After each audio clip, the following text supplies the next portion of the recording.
Hello and नमस्ते friend, welcome to World Report. हजुरले यो न्युज त सुनिसक्नु भएको छ होला कि इन्डियाको र चिफको एजेन्ट भन्न सक्नुहुन्छ गोयल नेपाल आउनुभएको थियो र उहाँले चाहिँ नेपालको प्राइम मिनिस्टर केपी शर्मा ओलीसँग काठमाडौँमा भेटघाट गर्नुभएको छ र एउटा यो सिक्रेट तरिकाले 24 आवरमै काम यहाँ नेपाल आएर आफ्नो देश फर्किसक्नु भएको छ र यसको इम्पोर्टेन्स के रहेको छ र भने के हो? र भनेको रिसर्च एन्ड एनालिसिस विङ हो। यो एउटा भन्न सक्नुहुन्छ सिक्रेट सर्भिस भन्न सक्नुहुन्छ जो डिप अन्डर गभर्नमेन्टको एजेन्टमा चाहिँ काम गर्छ। यस्तै तरिकाको अमेरिकाको छ CIA, यस्तै पाकिस्तानको छ ISI, यस्तै तरिकाले विश्वको सबभन्दा ठुल्ठुलो देशहरूको सबैको एउटा इन्टेलिजेन्ट एजेन्टहरू हुन्छन्। यो इन्टेलिजेन्स सर्भिस हुन्छ जसमा चाहिँ तिनले के गर्छन् भनेपछि आफ्नो देशको एजेन्टहरू सबको रेकर्डहरू राख्छन् र बाहिरी देशको गभर्नमेन्टलाई इन्फ्लुएन्स गर्न खोज्छन् र यो चाहिँ सुपर पावर यसलाई गेम भन्न सक्नुहुन्छ कि अरू देशलाई कब्जा नगरिकन त्यसको सरकारलाई चाहिँ आफ्नो कन्ट्रोलमा ल्याउनको लागि यस्तो एजेन्टहरूको चाहिँ युज गरिन्छ। र अहिलेको मौजुदा स्थितिमा को हुन्छ नि चिफको एजेन्ट को रहनु भएको छ? समत गोयल।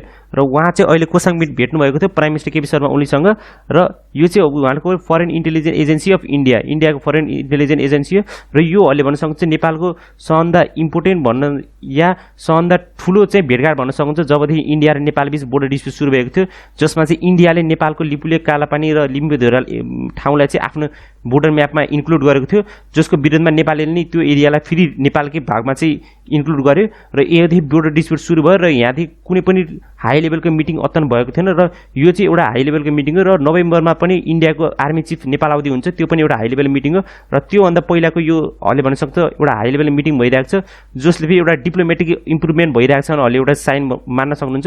र Samant Kumar Goel India chief research and analysis wing during his less than 24 hour. अब भन्न सक्छु इन्डियाबाट उहाँ चाहिँ प्लेनमा आउनुभयो र अहिलेको स्थितिमा हेर्दाखेरि इन्डिया र नेपालमा चाहिँ प्लेन चाहिँ के छ, सस्पेन्डेड छ।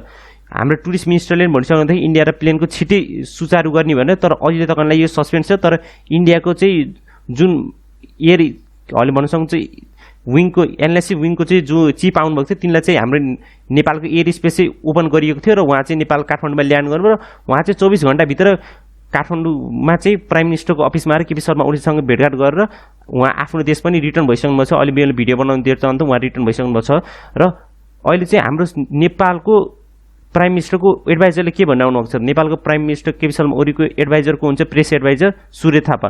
उहाँले के भन्नुभएको छ नि, Goel paid a controversy call on prime minister on Wednesday evening.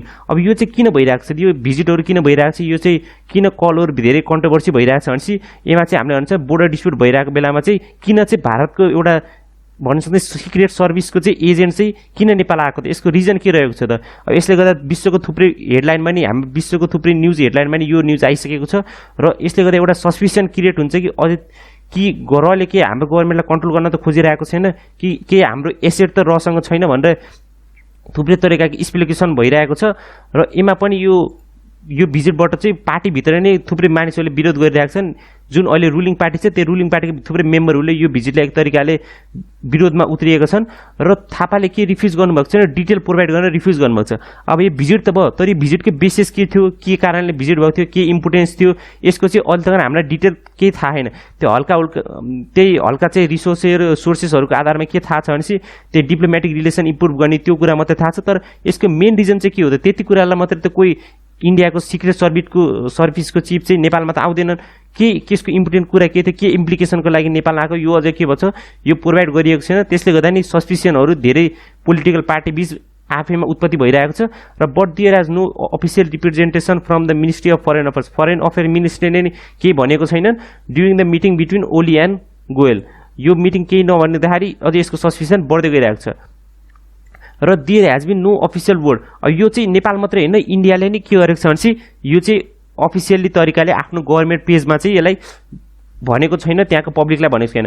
अब जुन पनि बेलामा चाहिँ कुनै पनि देशको चाहिँ कि हाई लेभलको ऱ्याङ्किङ अर्को देशमा जाँदा के हुन्छ भनेपछि पोर तरिकाले तिनले एउटा आर्टिकल दिन्छ, न्युज हुन्छ, पोर तरिकाले एउटा न्युज दिएर चाहिँ एक तरिकाले सूचना दिएर चाहिँ पब्लिकहरूलाई के हुन्छ यो जुन पनि देशमा जान्छन् त्यहाँ चाहिँ एउटा मिटिङ जस्तो हुन्छ। त नेपालमा के भनेपछि उहाँ आएको कसैलाई थाहा नै भएन र आएपछि जाने बेलामा बल्ल नेपालको जुन पत्रकार जर्नलिजमहरू हुन्छ जर्नलिस्टहरूलाई चाहिँ त्यो बेला थाहा भएको र इन्डियाको गभर्नमेन्टले यसलाई अफिसियल तरिकाले आफ्नो ट्विटर ह्यान्डलमा या कहीँ पनि कहीँ भनेको छैन र नेपालको नि अफिसियल्ली केही पनि यो यसलाई चाहिँ रिपोर्ट गरिएको छैन।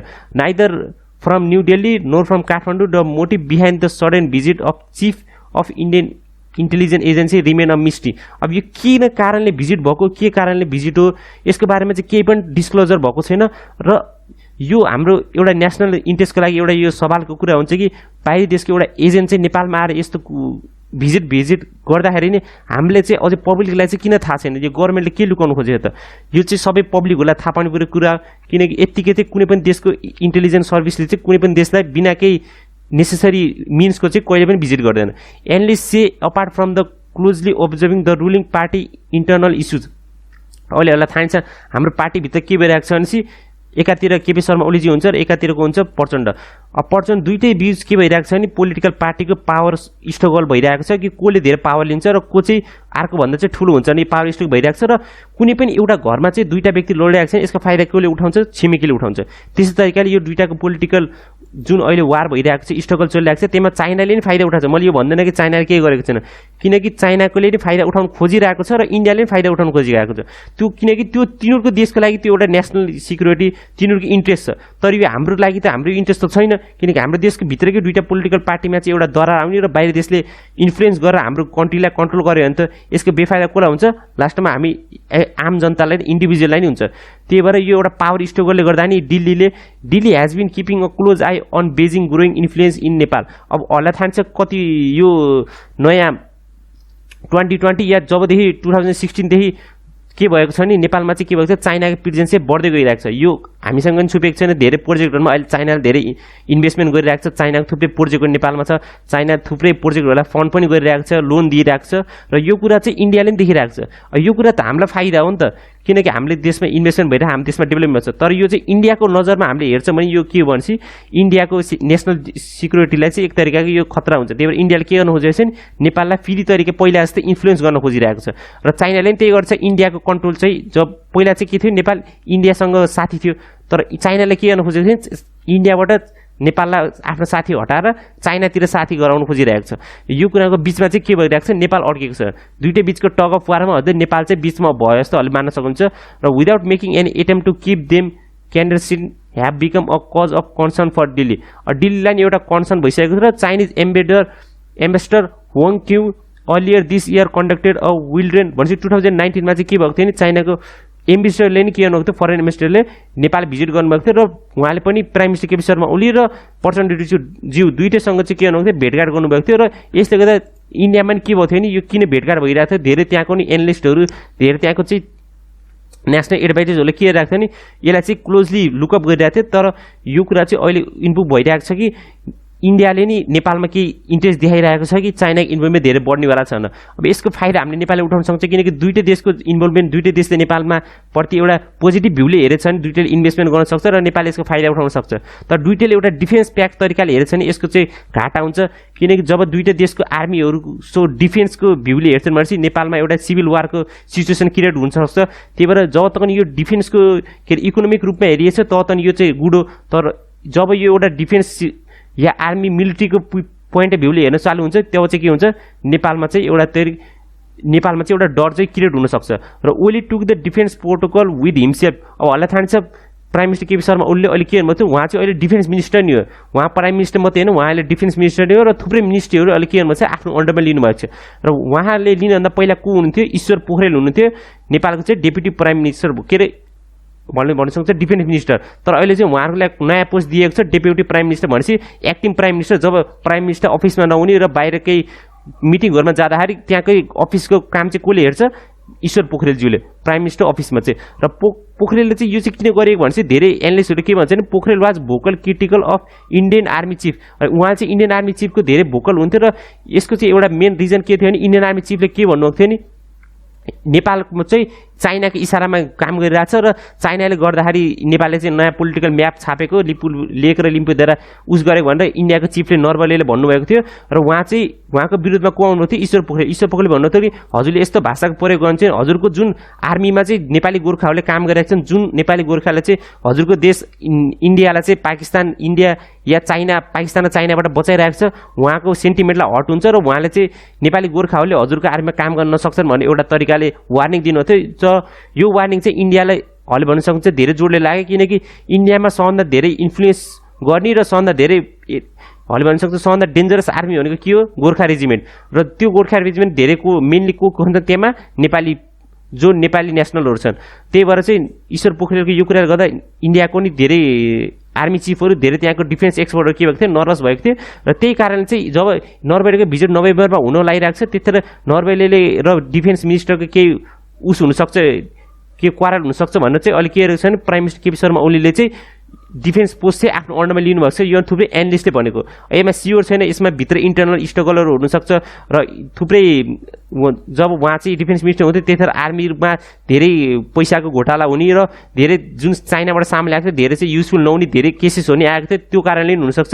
तर यो चाहिँ एनालिस्टको हिसाबमा चाहिँ त्यही यो नर्वे भिजिट गर्नभन्दा पहिला चाहिँ केपी शर्मा ओलीले चाहिँ डिफेन्स मिनिस्टर आफ्नो अन्डरमा लिएको भनेको मेन कारण त्यही मानेको छन् अहिले धेरै एनालिस्टहरूले। र ड्युरिङ द मिटिङ अब यो चाहिँ एउटा यो र चिफले उहाँ गरेर चाहिँ एउटा फ्रेन्डली त्यहाँ इन्टरभ्यूमा भनेको छन् र chief express their commitment to keep Nepal and India friendly relation intact to resolve existing issues. अब उहाँले के भन्छ नि नेपाल इन्डियाले चाहिँ यो फ्रेन्डली जुन अहिले चाहिँ बोर्डर डिस्प्युटहरू भइरहेको छ त्यसलाई चाहिँ के भने फ्रेन्डली तरिकाले रिजल्भ गर्ने र एडभान्स बाइलेटरल कोअपरेसनको अन्तर्गत चाहिँ यसलाई चाहिँ इम्प्रुभ गर्ने। र गोयल भिजिट पिटिक another high level visit from India that army chief which is scheduled for नोभेम्बरमा थाहा छ इन्डियाको आर्मी चिफ नर्वे आउँदै हुन्छ।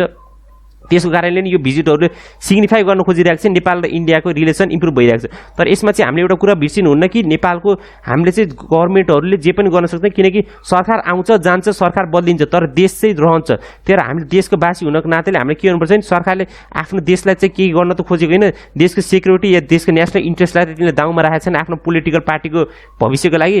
त्यही भएर हामीले चाहिँ एउटा कन्सियस तरिकाले हेर्नुपर्छ र हेर्नुपर्छ कि यो गभर्मेन्ट अहिले गर्न के उसिरहेको, यो गभर्मेन्ट त्यत्तिकै नामको मात्र राष्ट्रवादी हो कि यसले काम पनि राष्ट्रवादी गर्न खोजेको भने हामीले आफैले रिपोर्ट गर्नुपर्छ। र हामीले चाहिँ यो कुरा बिर्सिनु हुँदैन कि इन्डियासँग अझै नै हाम्रो जुन ल्यान्ड छ इन्डियाको कन्ट्रोलमा छ र त्यसलाई वापस ल्याउने हरेक नेपालीको एउटा जिम्मेवारी र हरेक नेपालीको एउटा भन्न सक्छ कर्तव्य। यो भन्दै आजको भिडियो यहीँ अन्त्य गरौँ। यो भिडियो अन्ततक हेरिदिनुमा धन्यवाद। यो भिडियो चाहिँ सक्नुहुन्छ सेयर गर्नु होला र यो भिडियो मन पर्यो च्यानल लाइक सब्सक्राइब गर्न नबिर्सिनु होला। हस् धन्यवाद। See you next video. God bless you. जय नेपाल।